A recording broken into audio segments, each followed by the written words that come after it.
Film को बनाना, क्योंकि जब मैंने सोचा कि ये फिल्म बनाऊँ तो मुझे समझ में नहीं आया ये बनेगी कैसे, बट मेरे दिमाग में ये घोड़े का कैरेक्टर बहुत क्लियर था। उसका, जब मैं कहता हूँ वो कैरेक्टर है तो वो एक उसकी पर्सनैलिटी है, और वो अपनी पर्सनैलिटी के हिसाब से परफॉर्म करेगा घोड़ा। तो मैंने शुरू में सोचा कि क्या मुझे वीएफएक्स में घोड़ा बनाना चाहिए, और फिर लगा कि यार वीएफएक्स में वो बात नहीं बनती, आप कितना भी रियल उसको अच्छे से बना लो, मगर एक रियल तो रियल ही होता है।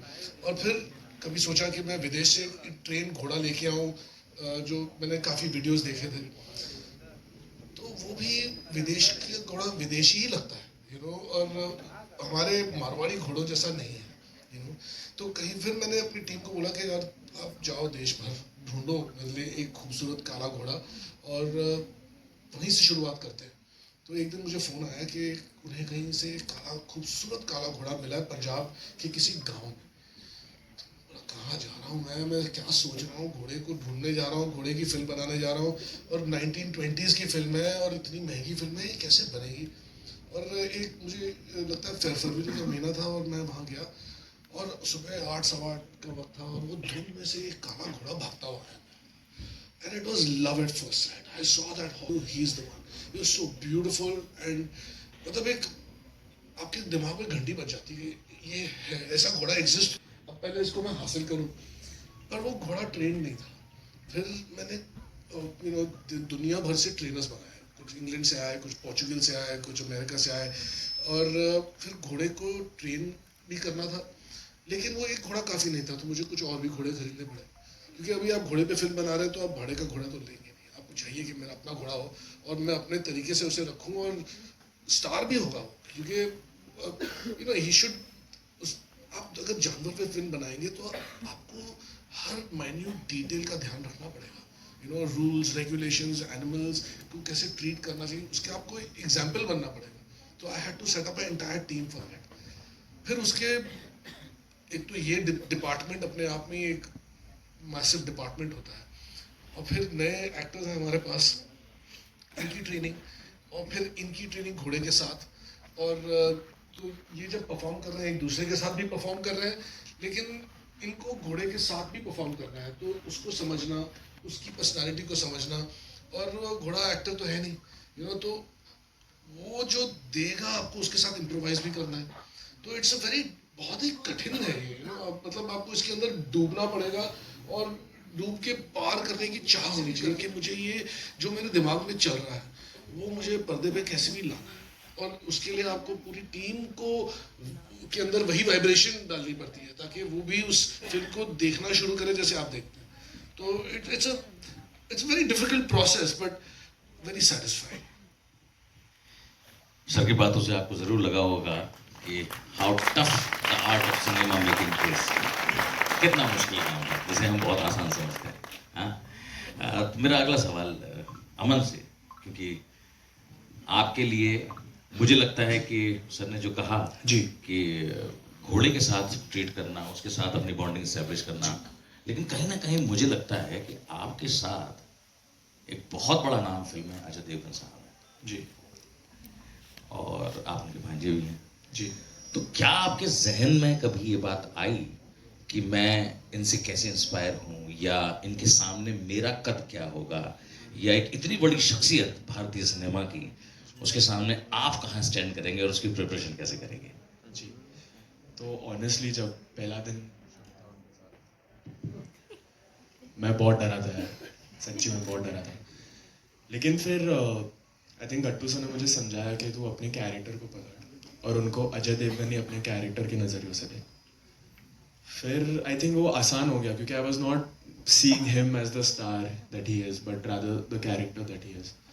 तो उसमें थोड़ी आसानी हुई। और आई थिंक घोड़े के साथ भी हमारी ट्रेनिंग बहुत एनर्जी पढ़ने के लिए बहुत ज़रूरी था। मैं घोड़े के साथ तबेले में सोता था, उसके साथ खाना खाता था, उधर ही रहता था 24-24 घंटे। सॉरी टू से, बट उसकी पॉटी भी साफ करता था, सब कुछ। क्योंकि आप जब आप ऐसी फिल्म कर रहे हो और आप एक सीन कर रहे हो, ये नहीं है कि आप जाओगे लाइन बोलेगा और सामने वाला लाइन बोल देगा, वो घोड़ा है, सीन में कुछ भी करेगा, तो आपको उसके साथ खेलना है। बहुत सारे सिचुएशंस हुए जब घोड़े ने अपने मन में कभी चल गया, कभी, तो मेरे को had to really play with him on that. So that was really amazing actually. कोई ऐसा सबक, तालियों में कमी होती है तो लगता है कि इतनी मेहनत और हमारी तालियां अगर उस मेहनत को और खूबसूरत बनाती हैं तो मजा आता है। आपको क्या कभी लगता है कि अजय सर आपके साथ थे, कोई ऐसा टिप जब आपको लगा हो कि आप किसी मुश्किल में हैं और आपको लगता है कि इस वक्त उससे बाहर निकलने के लिए किसी सलाह की ज़रूरत है, कुछ ऐसा कोई एक टिप आपको दिया हो, याद हो? जी, एक्चुअली मैं ये कहना चाहूँगा कि मुझे बचपन से ही आई फील सिखाते आ रहे कैसे हम्बल रहना है, डाउन टू अर्थ रहना है, और चाहे कितना भी नाम हो ये मत भूलो कि कहाँ से आए हो, वो बहुत ज़रूरी होता है। सर, राशा आपसे भी लगभग एक ऐसा ही सवाल, क्योंकि आपके पीछे भी एक बहुत लंबी लेगेसी है रवीना जी की, और हम सब जानते हैं कि भारतीय सिनेमा में उनका क्या स्थान है, कितना बड़ा कंट्रीब्यूशन है, और आज भी उनके काम के लिए किस तरीके से याद किया जाता है। तो क्या आपको कभी ये लगता है कि वो जो इतना बड़ा मुकाम उन्होंने हासिल किया, आपको उसे कैसे कैरी करना है, और इस फिल्म में आपकी भूमिका आपने किस तरीके से निभाई, ये सोचते हुए? तो ऑब्वियसली जो मम्मी ने किया है अपने करियर में मैं कभी टच नहीं कर पाऊँगी, लेकिन इस लेगेसी का हिस्सा होना मेरे लिए एक रिस्पॉन्सिबिलिटी है, ड्यूटी है। मैं कोशिश करूँगी, मेहनत करूँगी, जो मैं बेस्ट कर सकती हूँ मैं करूँगी, और फिर उसके आगे जो भगवान बोले वही होगा। लेकिन हाँ जी, बस वही।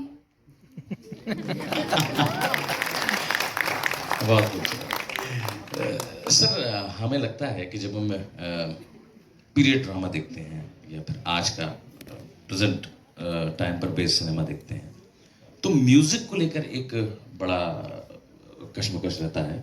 आपके साथ तो उतना मुश्किल नहीं है, लेकिन आम ऑडियंस के नज़रिए से जब हम म्यूज़िक के थ्रू किसी पीरियड को आइडेंटिफाई करते हैं, कोशिश करते हैं, तो डेफिनेटली आपकी तीनों ही फिल्मों में, जो अभी रिसेंट फिल्म है, उनमें म्यूज़िक आपकी पहचान रही है, बहुत एक अलग किस्म का म्यूज़िक है। इस फिल्म में म्यूज़िक के बारे में आप क्या कहना चाहेंगे? आपने किस तरीके का जोनर यूज़ किया है?